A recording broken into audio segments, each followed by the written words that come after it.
At the outbreak of World War I, the Royal Navy and the Royal Australian Navy, with assistance from the New Zealand and Japanese naval and land forces in the Far East, had captured the German colonies of Kaiser Wilhelmsland, Yap, Nauru, and Samoa.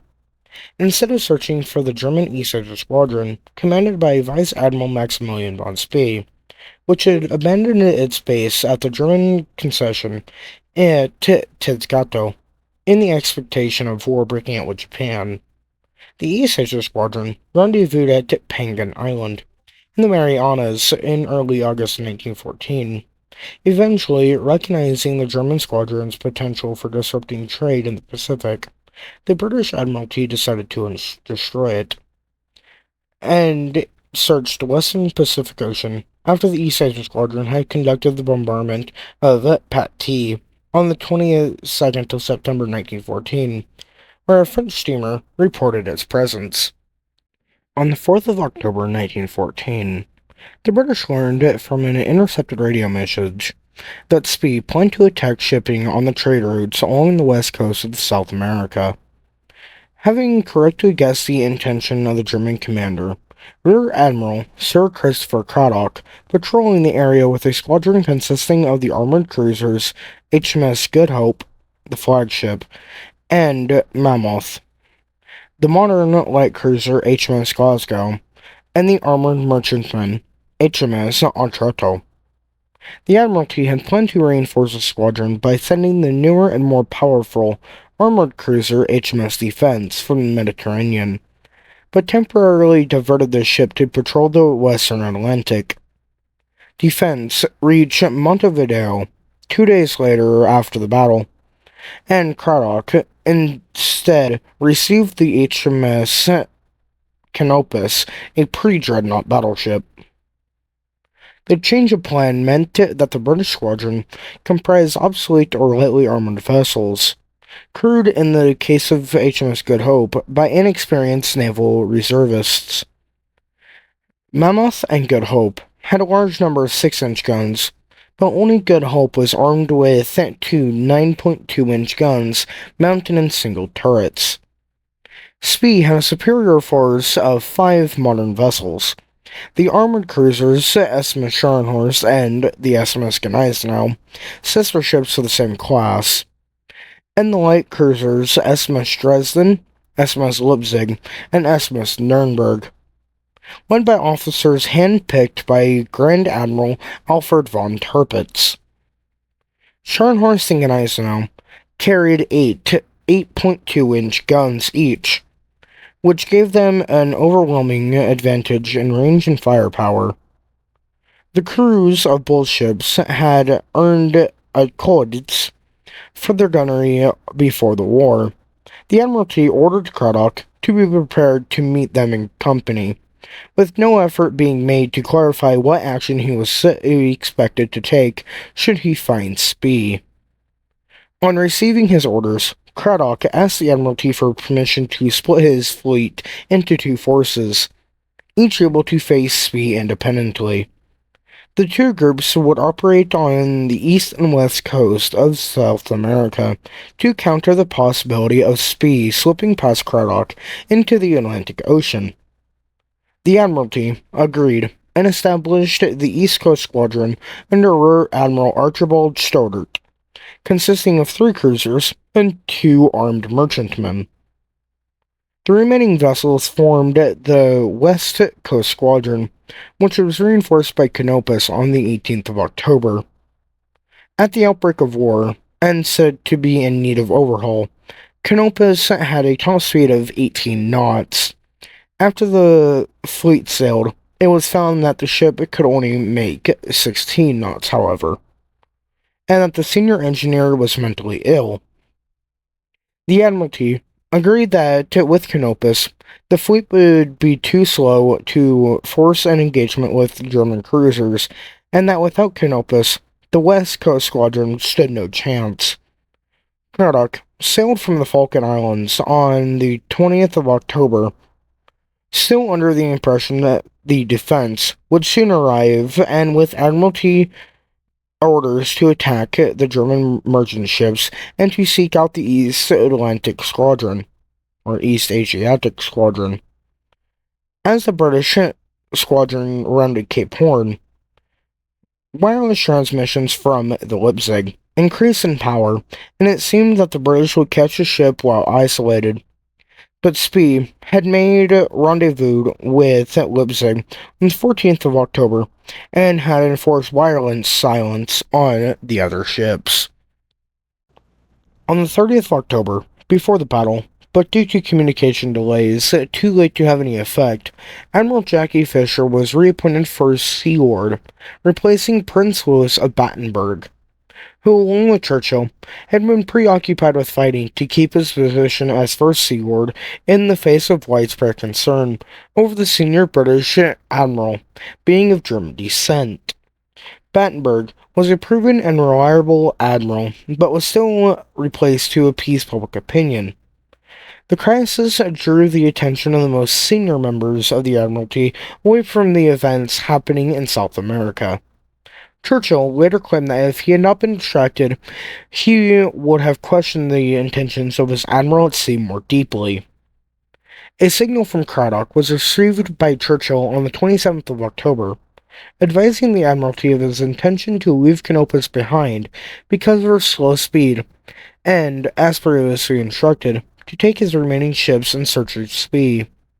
He restated that he was still expecting reinforcements in the form of defense, which he had previously been told was coming, and that he was given her orders to follow him as soon as possible.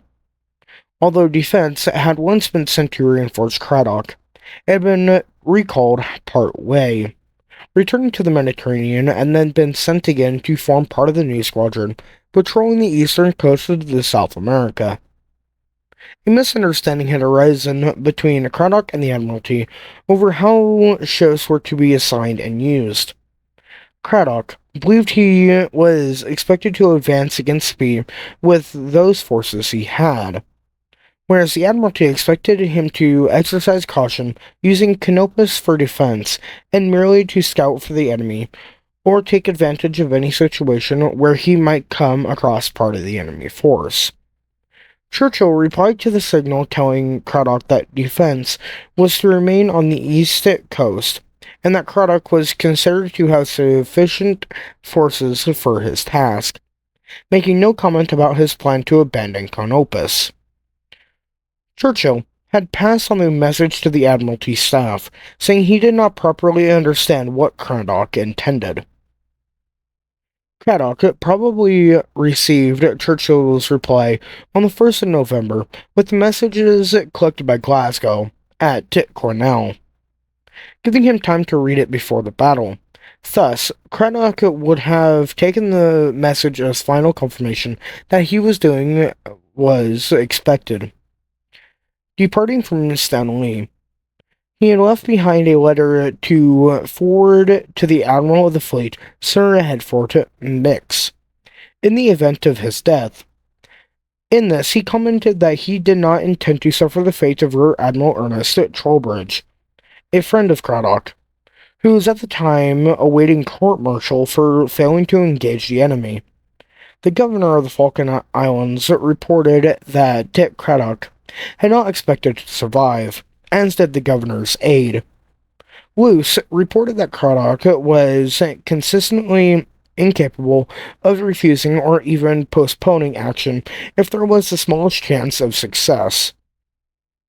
On the 3rd of November, Fisher in London received news from Vesperso that Spee had been sighted. He urgently gave orders for defense to join Cradock and stressed the need to keep Canopus together with the other ships. On the 4th of November, German reports of the battle started to reach London.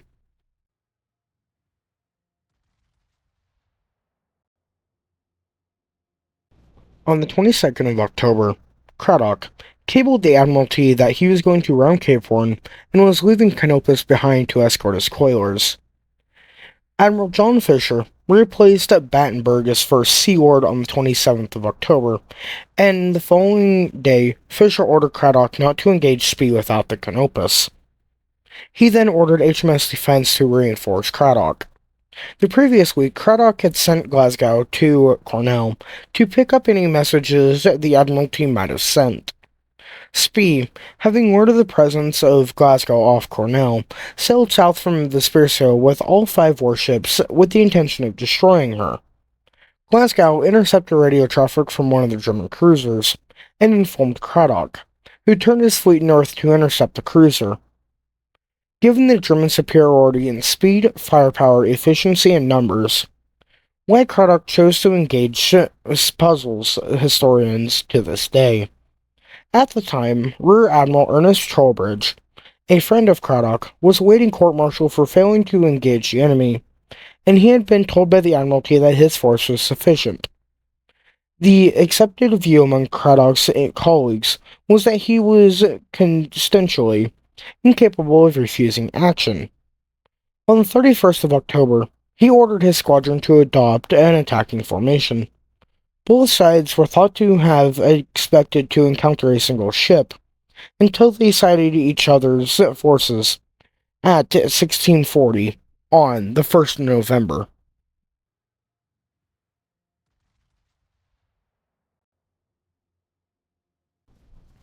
On the 31st of October, Glasgow entered Coronel Harbour to collect messages and news from the British Council. Also in harbour was a supply ship, the Göttingen, working for Spee, which immediately radioed with the news of the British ship entering harbour. Glasgow was listening to radio traffic, which suggested that the German ships were close. Matters were confused because the German ships had been instructed to all use the same call sign, that of the Leipzig. Spee decided to move his ships to Coronel to trap Glasgow, while Admiral Cradock hurried north to catch Leipzig. Neither side realized the other's main forces nearby. At 09:15 on the 1st of November, Glasgow left port to meet Cradock at noon, 40 miles west of Coronel. Seas were rough, so that it was impossible to send a boat between the ships to deliver the messages, which had to be transferred on a line floated in the sea. At 13:05, the ships formed into a line abreast formation, 15 miles apart, with Glasgow at the eastern end, and started to steam at 10 knots, searching for Leipzig.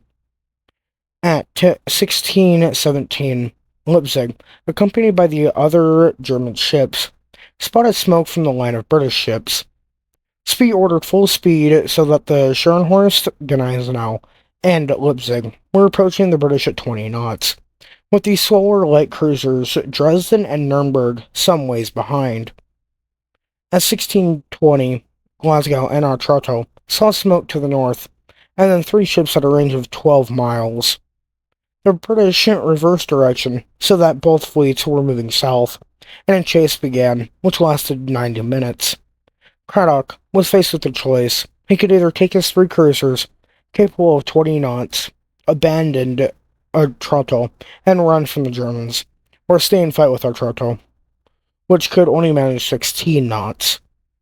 The German ships slowed at a range of 15,000 yards to reorganize themselves for better positions and to await best visibility, when the British to their west could be outlined against the setting sun. At 17:10, Cradock decided he must fight, and drew his ships closer together. He changed course to southeast and attempted to close upon the German ships while the sun remained high. Spee declined to engage and turned his faster ships away, maintaining the distance between the forces, which sailed roughly parallel at a distance of 14,000 yards. At 18:18, Cradock again attempted to close the range and steering directly towards the enemy, which once again turned away to a greater range at 18,000 yards. At 18:50, the sun set, Spee close to 12,000 yards, and commenced firing. The German ships had 16 21-centimeter 8-inch guns of comparable range to the 2 9.2-inch guns of Good Hope. One of these was hit within 5 minutes of the engagement starting.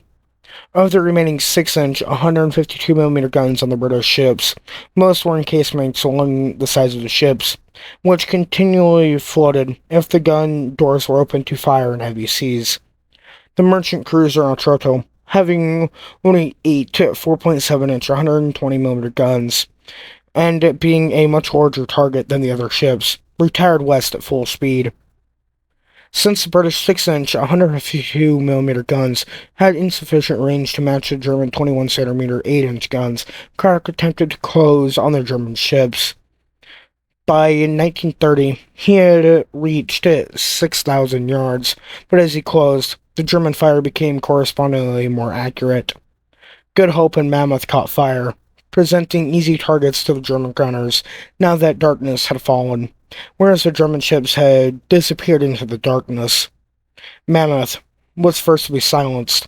Good Hope continued to fire, continuing to close on the German ships and received more and more fire. By 1920, she had been also seized of fire. Subsequently, her forward section exploded. Then she broke apart and sank, with no one witness to the sinking. Scharnhorst switched her fire to Mammoth, while Gneisenau joined Leipzig and Dresden, which had been engaged in Glasgow.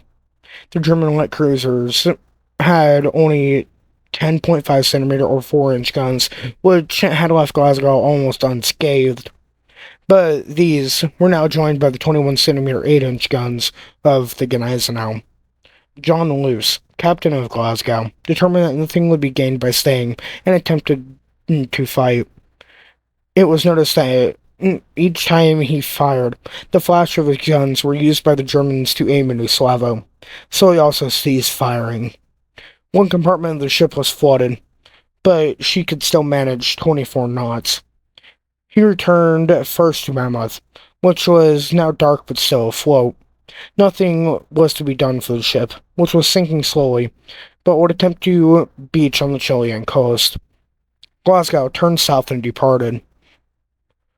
There was some confusion amongst the German ships as to the fate of the 2 armored cruisers, which had disappeared into the dark once they ceased firing, and a hunt began. Leipzig saw something burning, but on approaching found only wreckage.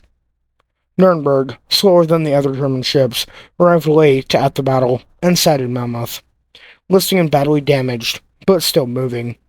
After pointedly directing her searchlights at the ship's ensign and an invitation to surrender, which was declined, she opened fire, finally sinking the ship. Without firm information, Spee decided that Good Hope had escaped and called off the search at 22:15. Mindful of the reports that a British battleship was around somewhere, he turned north.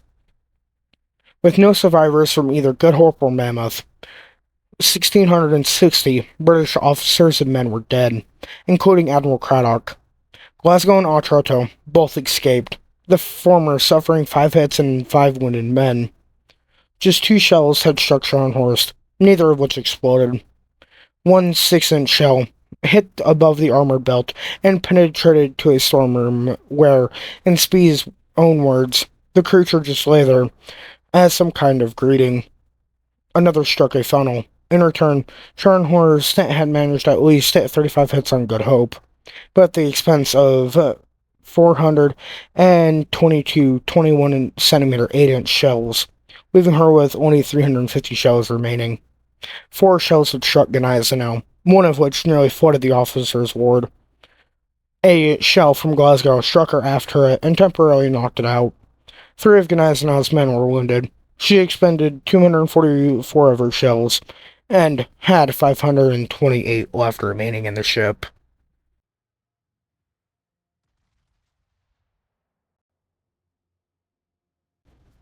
This was Britain's first naval defeat since the Battle of Lake Champlain in the War of 1812, and the first of a British naval squadron since the Battle of Grand Port in 1810. Once news of the defeat reached the Admiralty, a new naval force was assembled under Vice-Admiral Dave von Sturty, including the battlecruisers HMS Invincible and her sister ship, the Inflexible.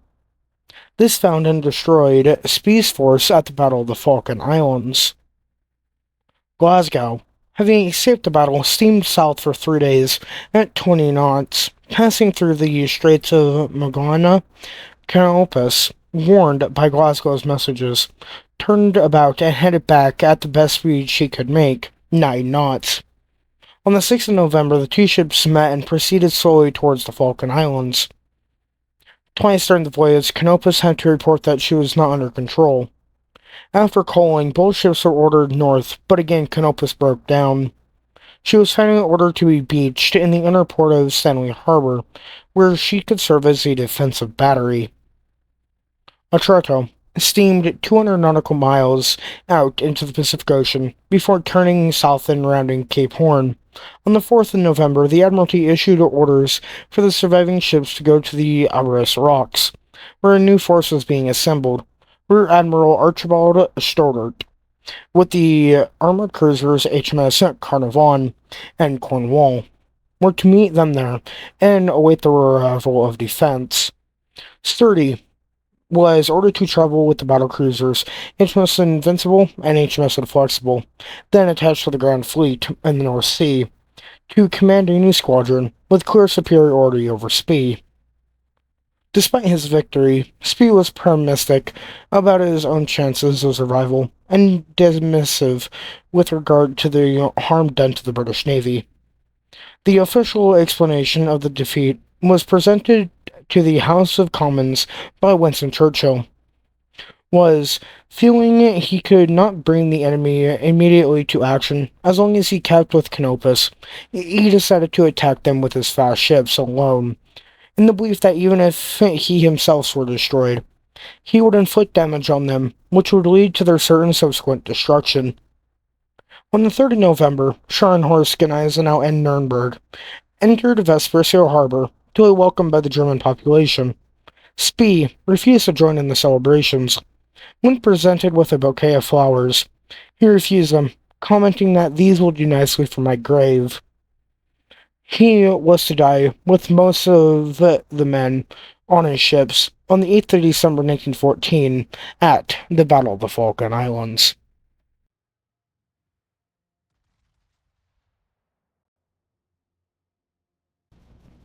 The Coronel Memorial Library at Royal Roads Military College, now Royal Roads University in Victoria, British Columbia, Canada, was named in honor of the 4 Canadian midshipmen who perished in HMS Good Hope at the Battle of Coronel. In 1989, a memorial to those who perished in the battle was erected in the Plaza 21 de Mayo, or the 21st May Square, at Coronel, Chile, along with 2 plaques dedicating HMS Good Hope and HMS Mammoth. It was a central dedication plaque in Spanish, which reads, "In memory of the 1,418 officers and sailors of the British Military Squadron, and their Commander-in-Chief, Rear-Admiral Sir Christopher Cradock, Royal Navy, who sacrificed their lives in the naval Battle of Coronel. On the 1st of November, 1914, the sea is their only grave." The 21st May Square plaque.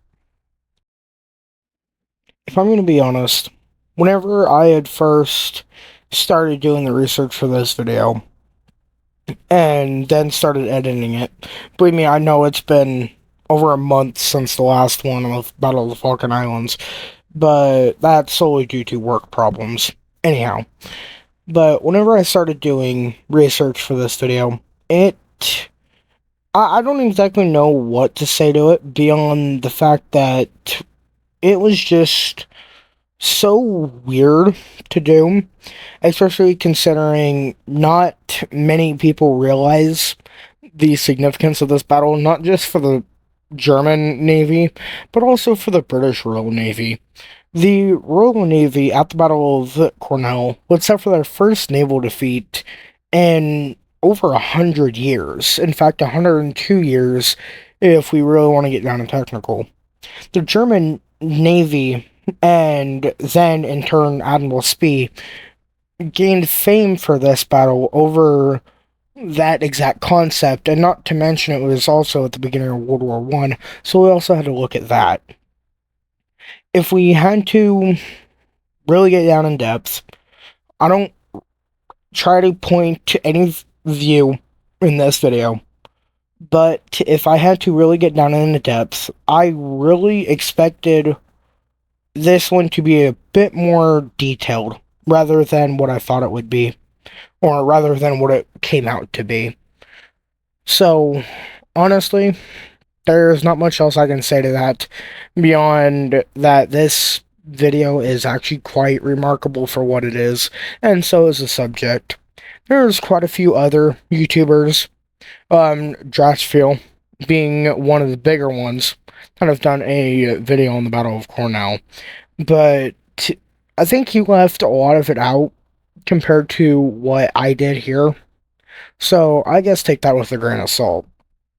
I know my videos aren't normally as long as his, considering battles, but this one does hold a spot as one of the, I guess, higher ranking ones on the list. Anyway, with that being said, I would like to actually put an announcement at this point in the video, or at the end of the video, and say that we have actually launched merch, and you can find that down in the description. It'll be linked next to Bonfire merch, and we actually have a merch store set up there. Now, with that also being said, this is also probably a grand time to say that we have also sparked with a new Discord. The last Discord that I made was significantly for the older part of the channel. And keep in mind that one's still going to be running. But now this new Discord server is meant to show the more in-depth part of what we do. And have a bigger conversation, and get hopefully a lot more of you guys in there to help with the editing or stuff like that, or to help give ideas for videos.